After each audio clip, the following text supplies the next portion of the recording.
नमस्कार, मैं हूं आयुषी आपके साथ। 5,000 करोड़ की प्रॉपर्टी और कीमत चुकाई गई सिर्फ 50 लाख। ये स्कैम कोई और नहीं बल्कि नेशनल हेराल्ड केस ही है। ईडी ने इस पूरे मामले में गांधी परिवार को आरोपों के घेरे में रखा है। ईडी ने पहली चार्जशीट दाखिल की है जिसमें accused number 1 Sonia Gandhi, accused number 2 Rahul Gandhi का नाम, वहीं कांग्रेस के करीबी और गुरु माने जाने वाले सैम पित्रोदा का नाम भी इसमें शामिल है। चार्जशीट के दाखिल होते ही कांग्रेस का फेक नैरेटिव फैलाने का काम शुरू हो गया कि मोदी सरकार में संविधान खतरे में है। गांधी परिवार को फंसाने का काम मोदी सरकार कर रही है। सोनिया गांधी जी की जो पब्लिक लाइफ है और पब्लिक डोमेन में है, उनकी छवि को धूमिल करने की एक नाकाम कोशिश है।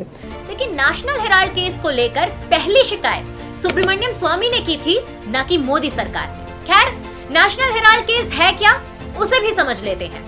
1937 में नेहरू ने कुछ साथियों के साथ मिलकर एसोसिएटेड जर्नल्स लिमिटेड कंपनी खोली, जो नेशनल हेराल्ड अखबार को छापती थी। 2008 में ये कंपनी कर्ज में डूब गई, लेकिन उससे पहले कांग्रेस ने बिना ब्याज के 90 करोड़ का लोन इस कंपनी को दे दिया।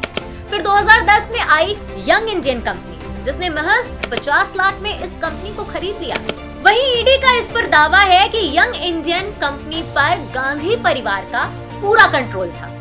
अब इस पर कांग्रेस का कहना है कि ये बदले की राजनीति है, तो आइए इस पर भी बात कर लेते हैं। 2013 में सुब्रमण्यम स्वामी ने शिकायत की। 2015 में केस को लेकर राहुल गांधी और सोनिया गांधी की पेशी हुई। 2022 में पूछताछ हुई और अब 2025 में चार्जशीट आई है।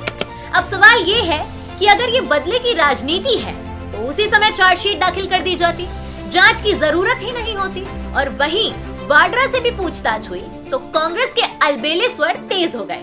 कॉन्स्टिट्यूशन खतरे में है। It's an absolutely bogus and a fake case.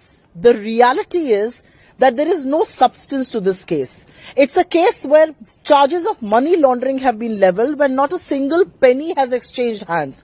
The reality is this is pure and cheap political vendetta. खैर, प्रोसीजर तो संविधान के हिसाब से ही है, लेकिन शायद कांग्रेस का संविधान कुछ और ही है। आपको क्या लगता है?